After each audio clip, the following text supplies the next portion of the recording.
ಅಷ್ಟೇ ಅಲ್ಲ, ಬನವಾಸಿಯಲ್ಲಿ ನಾನು ಏನಾದರೂ ಮಾತಾಡದೆ ಮಾಧ್ಯಮದ ಅನೇಕ ಲೇಖನಗಳನ್ನು ಬರೀತಾರೆ. ಅದು ಮುಖ್ಯಮಂತ್ರಿಗಳು ನನ್ನ ಕ್ಷೇತ್ರಕ್ಕೆ ಬಂದಾಗ ಅವ್ರು ಮಾಡಿರ್ತಕ್ಕಂಥ ಕೆಲಸವನ್ನು ನಾನು ಪ್ರಸ್ತಾಪ ಮಾಡದೆ ಹೋದರೆ ಎಲ್ಲೋ ಒಂದು ಕಡೆ ನನಗೆ ಆತ್ಮವಂಚನೆ ಮಾಡಿಕೊಂಡಂಥ ಅನಿಶ್ಚಿತ ಪ್ರಸ್ತಾಪ ಆಗುತ್ತೆ.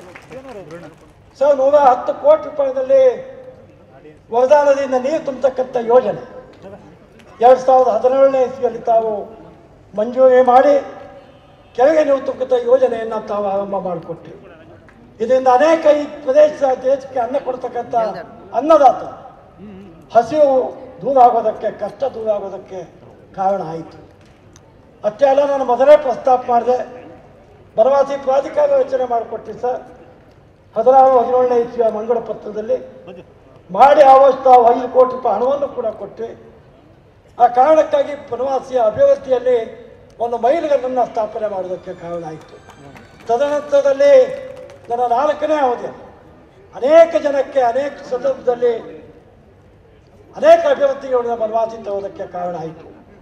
ಇವತ್ತು ಕೂಡ ಬನವಾಸಿ ಅಭಿವೃದ್ಧಿ ಮತ್ತಷ್ಟು ಆಗಬೇಕಾಗಿದೆ ಸರ್. ವಿಶೇಷವಾಗಿ ಈ ವರ್ಷ ಕುಡಿಯುವ ನೀರಿನ ಸಮಸ್ಯೆ ಇಡೀ ನಾಡಿನಲ್ಲಿದೆ. ಇದು ಸಿರ್ಸಿಯ ಪೂರ್ವ ಭಾಗ ಸರ್.